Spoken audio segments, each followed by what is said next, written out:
우리 성도분들이 잘 아시는 거 하나 먼저 말씀을 드리고 싶네요. 사다리 게임 해보셨어요? 사다리 게임 우리가 공평하기 위해서 자주 사용을 합니다. 그런데 우리가 사다리 게임에 대해서 오해하고 있는 것이 여러 가지가 있는데요. 최소한 두 개는 우리가 꼭 알아야 될 것 같습니다. 첫째는요, 사다리 게임은 전 세계에서 하는 것이 아니다라는 것입니다. 이 사다리 게임에 대해서 미국이나 유럽 가서 얘기하면요, 그게 뭔지 눈만 멀뚱멀뚱합니다. 사다리 게임은 극히 일부 나라에서만 하는데요, 이 극동에 있는 한중일 세 개 나라에서만 한다고 합니다. 그러니까 우리끼리 통하는 거지 전 세계적으로는 그게 뭐냐 하는 모르는 일이다라는 것이죠. 그 다음에 두 번째로는요, 사다리 게임을 우리가 왜 하는가? 공정하고 공평하게 하기 위해서 하는데 절대로, 이건 아주 강조해야 됩니다, 절대로 공정하지도 않고 공평하지도 않다라고 합니다. 이론상으로는 충분한 가능성을 많이 최대한 만들면은 공평하다고 합니다. 그런데 실제로는요, 그렇게 만들 수가 없기 때문에 굉장히 불공정한 게임이 된다라고 합니다. 이 사람들 숫자가 늘어가면서 이 공정하게 하기 위해서는, 공정할 수 있는 것을 말하자면 사다리를 치면 계단 만든다고 하지요. 그 계단 또는 단을 만들어 갈 때 그 단 여러 가지를 많이 구성을 해야 되는데, 그때 필요한 것이 최소한 사람들 숫자가 늘어나는 것에 곱절 그 이상으로 이 많은 준비가 필요하다고 합니다. 무슨 얘기인가 하면요, 2명이 할 때는 공정하기 위해서는 한 2개 정도만 하면 된다고 합니다. 그런데 3명이 할 때는요, 공정하기 위해서는 12개 정도의 단을 만들어야 된다고 합니다. 4명이 할 때는요, 36개. 곱하기 2도 아니고 거의 제곱 수준으로 막 이렇게 올라가게 됩니다. 그래서 7, 8명이 할 때는 1000가지 이상의 그런 단을 만들어야 겨우 공평해질 수 있다라고 얘기를 하네요. 수학자들이 확률로 다 조사를 컴퓨터로 해본 결과 내놓는 얘기입니다. 자, 그래서 우리는 얼핏 보기에는 가장 공정하고 공평한 것이 사다리다 하는데 절대 그렇지 않다고 합니다. 한 8명이 한다 하면은요, 중간에 있는 4번, 5번, 6번 요 정도 있죠. 그 정도는 한 30%, 40% 정도 걸린다고 합니다. 양쪽 끝에 1번, 8번 정도는요, 한 8% 정도만 걸린다고 합니다. 공평합니까? 가운데가 한 5배 정도 더 걸릴 확률이 많은데요. 자, 그래서 우리 성도님들에게 특별한 팁을 하나 드립니다. 어디에서 사다리 게임 하면은 우리 교인들끼리는 절대 하지 마시고요, 싸움 납니다. 이제부터는 다 알기 때문에 어디 가시면은 이렇게 하시기 바랍니다. 사다리 게임에 가난한 한 안 걸리게 하려면, 좋은 거 아니고 나쁜 거 하기 위해서 사다리 하잖아요, 보통. 안 걸리려면은 제일 먼저 해야 되는 것은요, 가장 먼저 선택하셔야 됩니다. 양보심이 많아서 나는 어째서 이래서 다 이래 해놓고 난 마지막에 할게. 그 사람이 보통 걸릴 확률이 굉장히 높습니다. 이유는요, 뭔가 좀 아는 사람들이 경험상 요래저래 빠져나가는데, 그래서 나머지 하다 보면 걸리게 되는 겁니다. 자, 그래서 첫 번째로는요, 일단 가장 먼저 하셔야 됩니다. 그 다음에 두 번째로는요, 사실은 이게 더 중요한데, 도착점에 가장 먼 것을 찾아서 그것을 선택해야 됩니다. 예를 들어서 8명이 한다고 하십시다. 8명이 하는데 중간에 한 5번 정도에 나서면요, 5번에서 제일 먼 거는 몇 번이지요? 8번보다는 1번이죠. 1번이 걸릴 확률이 제일 적다는 겁니다. 만약에 7번 정도면요, 볼 필요 없이 1번이고요. 3번 정도다. 그럼 저 끝에 8번을 가야 되는 거죠. 그걸 제일 먼저 선택을 해야 되는 겁니다. 그래서 가장 확률이 적은 것은 딱 정해져 있고, 그렇기 때문에 그것을 제일 먼저 선택을 해야 되기 때문에, 첫째로 제일 먼저 선택한다.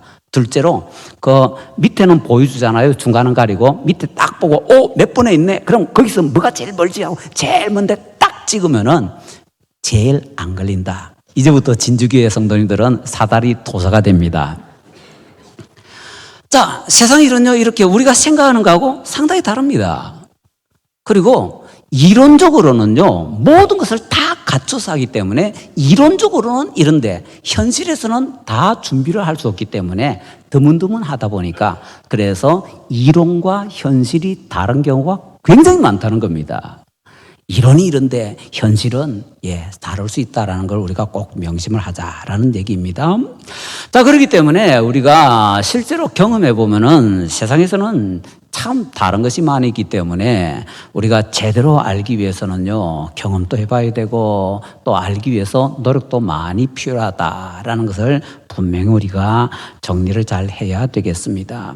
자, 그러면은 우리가 제대로 알아야 되는 가장 중요한 것 중에 하나가 뭐냐? 바로 고난입니다.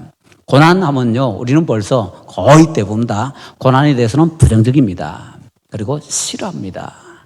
자, 그러나 혹시 우리의 고난을 주는 약한 것이나 못난 것이 강하거나 잘난 것을 이기고 부끄럽게 만들 수 있는가라는 것도 한번 생각을 해볼 필요가 있는 것 같습니다. 바울 사도는 오늘 우리 본문을 통해서 고난을 통해 자기가 얻은 게 정말 많다라고 얘기를 하고 있습니다. 왜 그런지 한번 보자는 겁니다. 바울 사도가 자기 육체에 가시가 있다고 표현을 합니다. 그런데 우리가 읽고 있는 본문이 지금 고린도후서 12장인데요.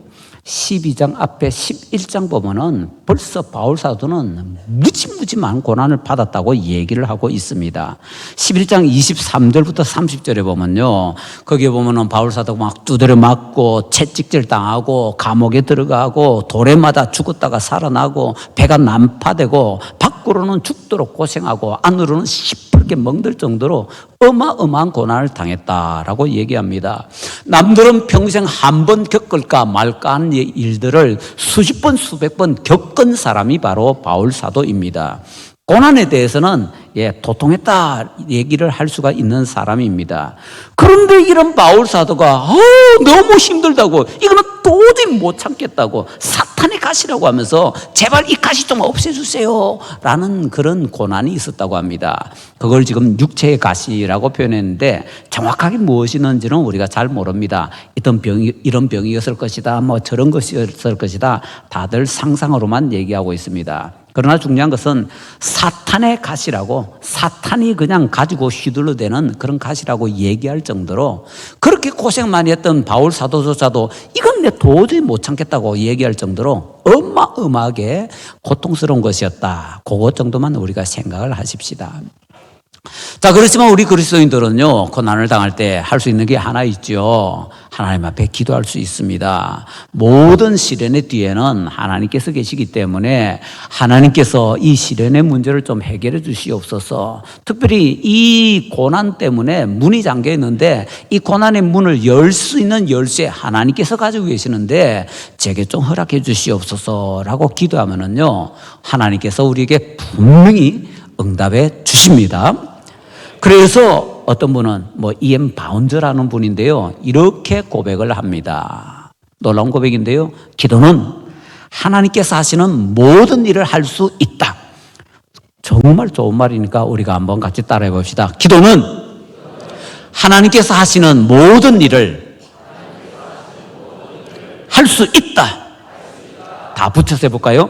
기도는 하나님께서 하시는 모든 일을 할 수 있다. 기도는 하나님께서 하시는 모든 일을 할 수 있다.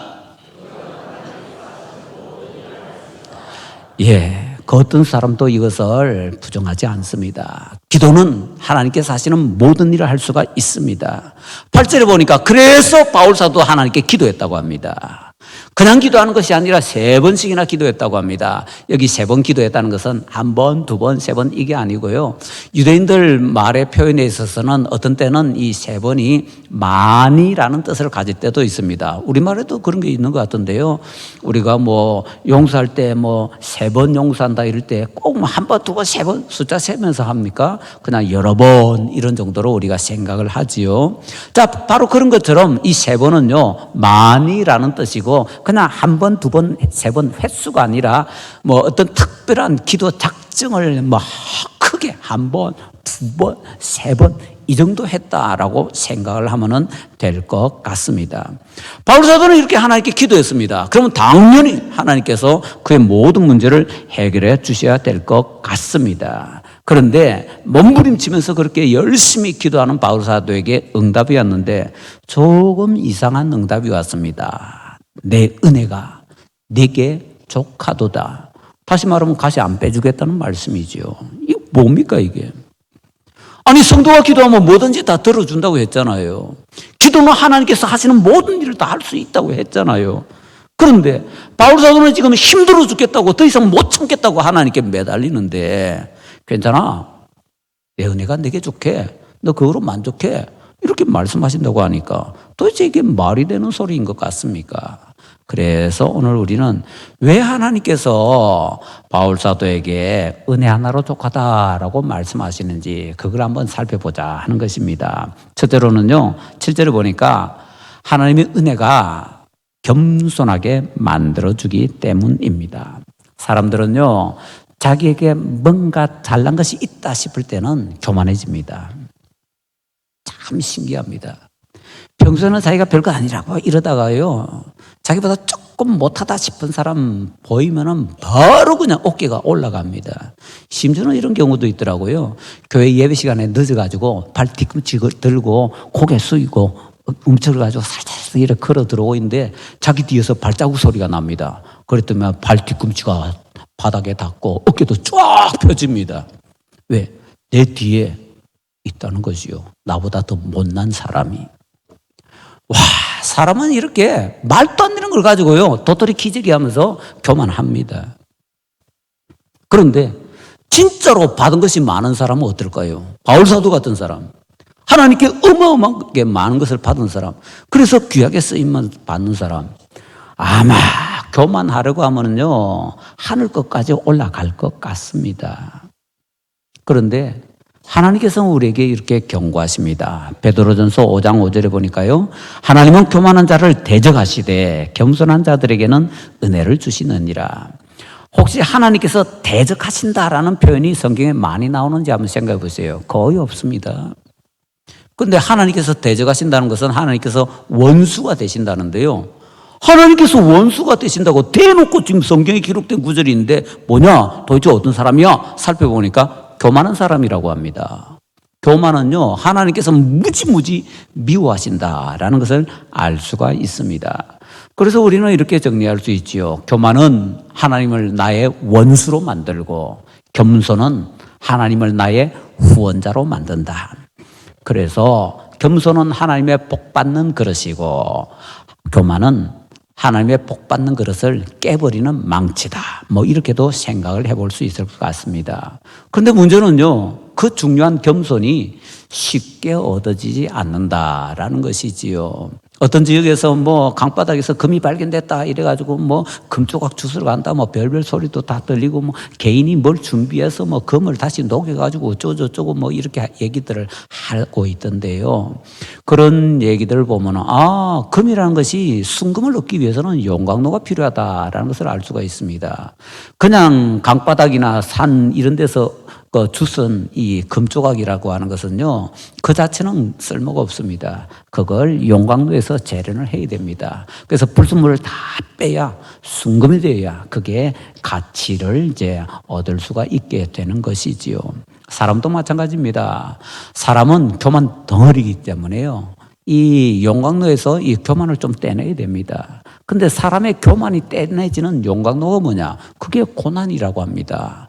그래서 고난의 용광로 속에 들어가야 교만이라는 찌꺼기들이 조금 떨어지기 때문에, 그래서 하나님께서는 우리에게 교만하지 말라고 고난을 주신다 하는 것이지요. 자, 하나님께서 우리에게 고난을 통해서 우리가 정련되어서 교만을 좀 빼고 겸손해 줄 수 있기 때문에 겸손을 배우게 하기 위해서 고난을 주신다. 그래서 우리가 어려울 때 하나님이 좀 없애주세요 하면은 내 은혜가 내게 족하도다 말씀하신다는 것을 기억하십시다. 둘째로는요, 8절 9절을 보니까 하나님의 은혜가 우리에게 능력을 주기 때문에, 그래서 바울사도에게 내 은혜가 내게 족하도다라고 말씀을 하십니다. 로마서 8장 32절에 이런 말씀이 있습니다. 자기 아들을 아끼지 아니하시고 우리 모든 사람을 위하여 내어주신 이가 어찌 그 아들과 함께 모든 것을 우리에게 은사로 주지 아니하시겠느냐. 사랑하신다면요, 통째로 부어주게 되어 있습니다. 그런데 하나님께서 우리에게 부어주신 사랑에 대해서는 우리가 조금 더 생각을 해야 됩니다. 제대로 생각을 해봐야 됩니다. 우리 성도 여러분, 여기 계신 분들 가운데 자녀 있는 분들이 많으신데요. 옆집에 누군가를 좀 이제 죽어가는데 그 사람 살리기 위해서 우리의 새끼 손가락 조금 일부를 손톱 말고요. 손가락 일부를 잘라주면 살 수 있다. 그러면은 그 손가락 잘라줄 수 있는 분 여기 계세요? 제가 알기로는 아무도 없습니다. 제가 알기로는. 혹시나 여기 있는 몇몇 분들 가운데서는 우리 새끼 손가락은 못 잘라도 내 손가락은 혹시 몰라 라고 하실 분은 혹시 있을지 모르겠습니다. 내 거는 잘라줄 수 있는데요, 내 자식 거는 못 잘라줍니다. 왜? 나보다 내 자식이 귀하니까. 그런데 하나님께서는요, 가장 사랑하시는 독생자 예수님을 이 죄인들을 구원하기 위해서 십자가에 죽으라고 내놓으셨습니다. 그게 보통 사랑입니까? 제대로 딱 깨달으면요, 하나님의 사랑은 무서운 사랑입니다. 사람들도 가끔 무서운 사랑을 합니다. 사랑한다 라고 하면서 죽여버리고요, 죽인 시신을 불태워버리기도 하고요. 그런 게 가끔 막 신문 방송에 막 나옵니다. 사람의 무서운 사랑은 말 그대로 그냥 무섭기만 합니다. 근데 하나님의 무서운 사랑은요, 우리가 그 사랑에서 빠져나갈 길이 없다는 겁니다. 하나님께서 사랑을 한번 쏟아부어지기 시작하면은요, 우리는 반드시 그 사랑 속에서 녹아날 수밖에 없다라는 것입니다. 그래서 하나님의 사랑은 빠져나갈 수가 없기 때문에 무서운 사랑이다 정리할 수 있고요. 왜 그렇게 무서운 사랑이냐라는 증거가 바로 십자가 세우시고 십자가에 당신 자신보다 더 중요하게 아끼면서 생각하시는 사랑하는 외아들을 못 박아 죽일 정도로 그렇게 사랑을 쏟아부어 주신다라는 것입니다. 그래서 하나님께서는 십자가 통해서 우리에게 사랑을 쏟아부어 주시기 때문에 내가 너 사랑하는 거 하나로 충분하다라고 말씀하십니다. 사랑하기 때문에 우리에게 은혜를 주십니다. 내가 사랑으로 은혜를 부어주는데 십자가 사랑으로 은혜를 부어주기 때문에 내 은혜가 내게 족하다라고 말씀을 하시는 겁니다. 그래서 때로는 우리가 살다 보면요, 어려운 일을 당하는데 그 어려운 일이 우리가 볼 때는요, 어려운 그 자체이지만 사실은 그것이 정확하게 다시 잘 살펴보면은 조금 색깔이 다르다라는 것을 알 수가 있습니다. 하나님께서 사랑하시는 사람들은요, 성공해도 하나님의 은혜 가운데 성공합니다. 그리고 실패를 해도 하나님의 은혜 가운데 실패합니다. 이걸 꼭 기억하셔야 됩니다. 제가 서울에 있을 때 어떤 집사님 가정에서 미국에서 어머니가 계시는데 좀 부유한 집이었습니다. 그 어머니가 팔순이 훨씬 넘으셨는데요. 80, 50 뭐 그 이상 됐을 겁니다. 그런데 이제 미국에 세계 최고, 세계 뭐 3대 암센터 뭐 이런 게 있더라고요. 그 세계 암센터 중에 하나에 가서 이제 검진을 받았는데 암이래요. 그러면서 수술해야 된다는 겁니다. 이걸 받아들일 수가 없어요. 돈 많은 집이니까 또 다른 세계 유명한 3대 암센터에 또 갔습니다. 거기서 검사를 또 했습니다. 그랬더니 거기서는 암이 아니래요. 여러분 가면 어떻게 하실래요? 세계 3대 암센터 두 곳에서 한 곳에서는 암이다, 한 곳에서는 암이 아니다, 한 곳에서는 암이니까 반드시 수술해야 된다, 한 곳에서 안 해도 된다, 암 아니다. 어떻게 하실 겁니까? 이분이요, 그걸 기도 제목으로 내놔서 다 같이 기도를 했습니다. 한 달 정도 기도하다가 결심했습니다. 하나님의 은혜를 간구하면서 수술하시게 하겠습니다. 그리고 이제 미국으로 건너가서 수술했습니다. 그랬더니 수술하고 나왔던 그 병원에서 나와서 하는 얘기가 암이 맞았습니다. 그런데 참 신기한 일이네요. 이 암덩어리가 종양 덩어리잖아요. 이 암덩어리가 다른 종양에 의해서 감싸져 있는데 그 종양은 이제 암이 아닙니다. 뭐 양성이라고 합니까? 그 종양이 이 암덩어리를 딱 싸고 있는데 얼마나 이놈이 강한지 암덩어리가 빠져나오지를 못했다는 겁니다. 그래서 어머니가 이번에 요거 제거하면서 앞으로 건강하게 사실 수 있다고 그렇게 얘기를 하더랍니다. 그때 딱 생각난 그 얘기가 하나님을 사랑하는 사람, 하나님께서 사랑하시는 사람은 사고가 나도 은혜 가운데 난다 하는 것입니다. 믿으시기 바랍니다. 우리가 못 깨달아서 그렇지 사실은 우리는 사고가 나도 은혜 가운데 납니다. 어제도 우리 교회에서 그런 일이 일어났지요. 어제 우리 교회에서 전교인 체육대회를 했습니다. 기도는 열심히 하는데요. 안전사고 없게 해주세요. 근데 우리가 기도했다고 안 일어나면 좋은데 일어날 때가 있거든요. 어제도 한 건 일어났습니다. 좀 큰 건 일어났습니다. 한 분이 잘못 이제 부딪혀가지고 넘어지셨는데 이가 부러져 버렸네요. 근데 어제 토요일 오후에 그런 일이 벌어졌는데 토요일 오후에 병원 합니까? 진주시에 안 하잖아요. 이것저것 다 알아봐도 진주시 내에서 치과 뭐 하는 데가 없으니까 토요일에 다쳤는데 월요일까지 가야 되는 거 아닙니까? 근데 이가 부러지면 당장 이 신경 상했지요. 그 다음에 이가 앞으로 어떻게 해야 될지 그 중요한 일을 이틀 동안 그냥 내버려 두면서 기다려야 되는 이런 일이 벌어지게 된 겁니다. 그래서 간절히 기도하는 가운데 그 집사님이 기도하는 가운데 여러 군데 이래 알아보니까 우리 지역에서 한 군데에서 내일 그러니까 오늘이지요. 어제 내일인가 오늘 예약을 해줬다니까 오라라고 해서 이제 하루가 당겨졌습니다. 그래서 하루가 당겨져서 아유 감사합니다 라고 이제 있는데 조금 더 있다가 그 병원에서 다시 연락이 왔습니다. 오늘 우리 예약 환자 중에서 갑자기 급하게 하나가 취소되었습니다. 오실래요? 쫓아갔죠. 그래서 그분이 하시는 얘기가 이틀 동안 그래서 너무 힘들었을 것 같은데 하나님께서 이렇게 은혜를 주셔서 오늘 진료받고 다 이렇게 치료받고 앞으로 이제 치료 계획이나 이런 거 다 짤 수 있고 그래서 정말 감사하다는 말씀을 하시더군요. 다시 말씀드립니다. 하나님께서 사랑해 주시는 분은 사고가 나도 은혜 가운데 납니다. 믿으시기 바랍니다. 내 눈에 안 보여도 하나님께서 내게 가지고 계신 생각은 재앙이 아니요 평안이다. 믿으시기 바랍니다. 자, 그렇기 때문에 우리는 바로 그렇게 은혜를 쏟아부어 주시는 하나님이 우리와 함께 계시기 때문에 그래서 우리는 고난을 당해도요 그걸 통해서 하나님께서 우리에게 이길 수 있는 능력도 주시고 피할 수 있는 길도 주시기 때문에 고난 당하는 것도 은혜 가운데 당하고 있으니까 유익이다라고 얘기를 할 수가 있는 것입니다. 실제로 10절을 보니까요 하나님의 은혜가 우리를 강하게 만들어주기 때문에 고난당하는 것이 우리에게 유익이고 하나님의 은혜가 족하다라고 얘기를 할 수가 있습니다. 많은 우리 사람을 연구하는 학자들이 얘기합니다. 우리 인간은요 약할 때 진짜 강한 힘이 나오게 되어 있다라고 합니다. 어떤 사람은 그게 뭐 잠재의식이다 무의식이다 뭐 이런 얘기하는데 그런 거 다 떠났어요. 우리 알잖아요. 평소에는 연약한 여인인데 애들이 위험할 때는 갑자기 어디서 그런 초인적인 힘이 나오는지 그래서 여자는 약하지만 엄마는 강하다 뭐 이런 말도 있잖아요.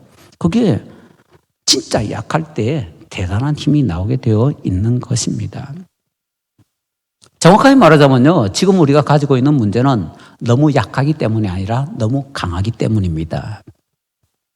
우리의 지혜로움, 우리의 강함, 우리의 잘남이 하나님의 지혜, 하나님의 능력, 하나님의 위대함이 우리에게 주어질 틈을 안 만들어주는 겁니다. 우리가 약해야 하나님의 전능하심을 부어주실 수 있는데 우리가 밀어내야 그걸 우리가 인정해야 하나님의 지혜를 우리에게 좀 주실 수가 있는데 우리가 그렇지 못한 겁니다. 우리가 달리면은 한 시간에 몇 킬로 정도 달리겠습니까? 한 시간에 한 10킬로 달린다고 해봅시다. 그럼 시속 10킬로. 뭐 마라톤 선수들이나 뭐 그 정도 뛸 수 있지. 보통 사람은 그렇게 못 뛰잖아요. 우리가 죽으라고 달려도요, 우리 가운데서 한 시간에 10킬로 달릴 수 있는 사람 거의 없습니다. 그런데 누구든지 비행기 티켓 하나 끊으면요, 한 시간에 1000킬로 그 이상 쌩 하고 날아갈 수가 있습니다. 우리에게는 날 수 있는 날개가 없습니다. 그러나 날 수 있는 날개가 없기 때문에 비행기 타고 1000km 이상 그렇게 쏜살같이 날아갈 수가 있는 것입니다. 날개가 없기 때문에 가능한 겁니다. 철새들이 비행기 타고 옮기는 거 보셨나요? 우리의 약한 것을 좀 인정하고 약한 것 때문에 우리에게 있는 여러 가지 고난 좀 있는 그대로 인정할 필요가 있다라는 거지요. 그래서 우리가 이 말씀 꼭 붙들어야 되겠습니다. 자, 고린도전서 1장 27절부터 29절에서 이런 말씀을 우리에게 하나님께서 들려주시네요. 그러나 하나님께서 세상에 미련한 것들을 택하사 지혜 있는 자들을 부끄럽게 하시려고 세상에 약한 것들을 택하사 강한 것들을 부끄럽게 하려 하시며 하나님께서 세상에 천한 것들과 멸시받는 것들과 없는 것들을 택하사 있는 것들을 폐하려 하시나니 이는 아무 육체도 하나님 앞에서 자랑하지 못하게 하려 하심이라.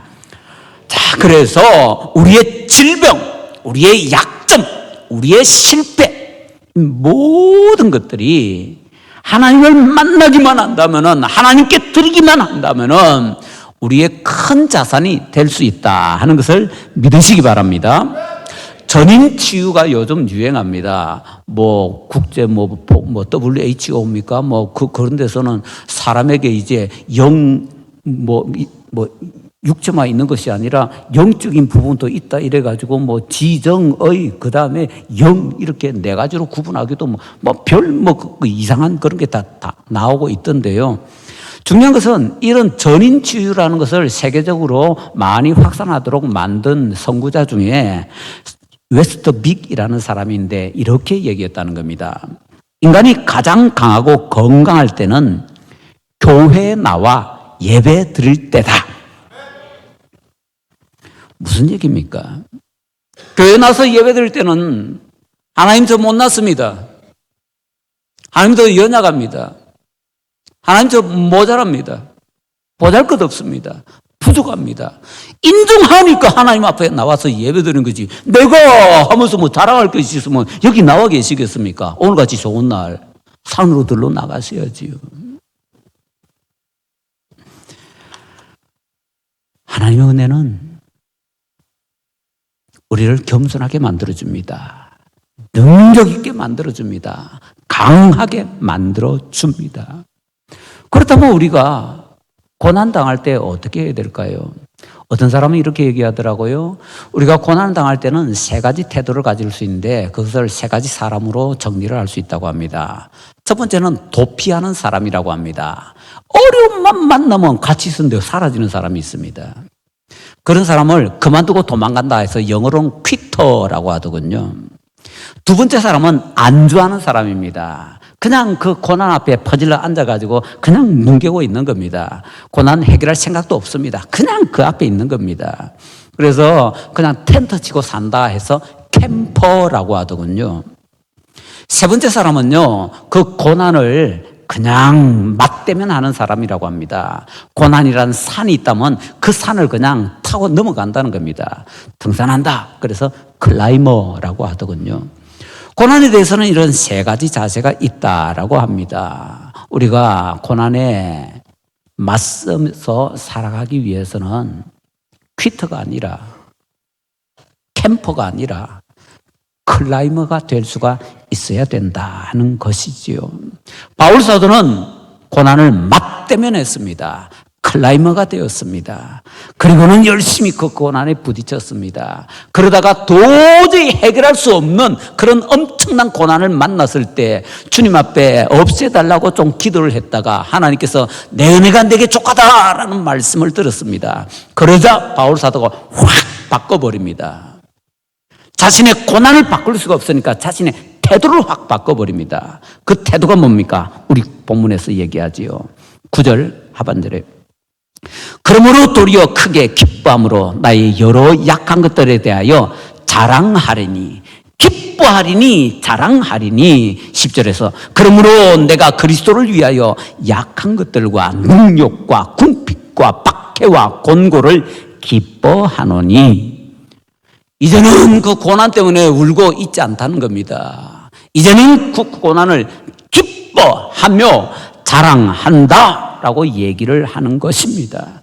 남들이 보기에는 아이고 좀 못나가지고 저는 사탄의 가시 같은 걸 달고 다니는 놈이 라고 얘기를 하는데, 바울 사도는 오히려 그것을 기뻐하고 자랑하는데, 이유는 자신을 통해서 하나님께서 너무 많이 좋은 것들을 나타내 주실 수 있기 때문이다 라고 합니다.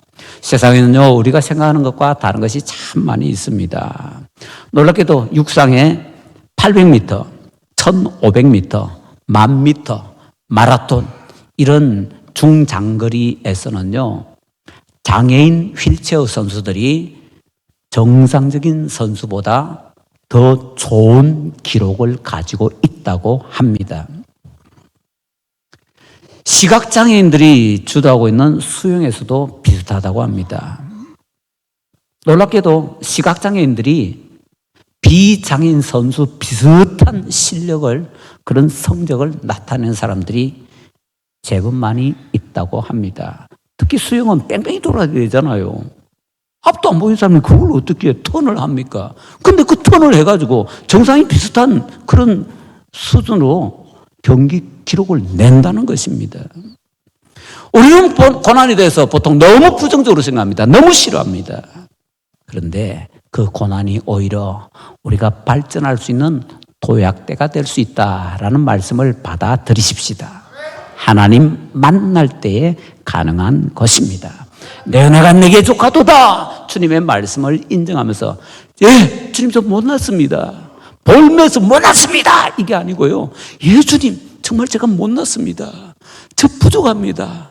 저 볼 거 없습니다. 주님 앞에 인정하면서, 그렇지만 이로 끝내지 마시고 주님의 부유하심이, 주님의 지혜로우심이, 주님의 전능하심이 저를 좀 통해서 나타낼 수 있도록 저를 주님의 도구로 써주시옵소서 말씀을 드리면, 주님께서 우리의 모든 것을 다시 한번 새롭게 만들어서 바울처럼 고백하도록 만들어 주실 줄로 믿습니다.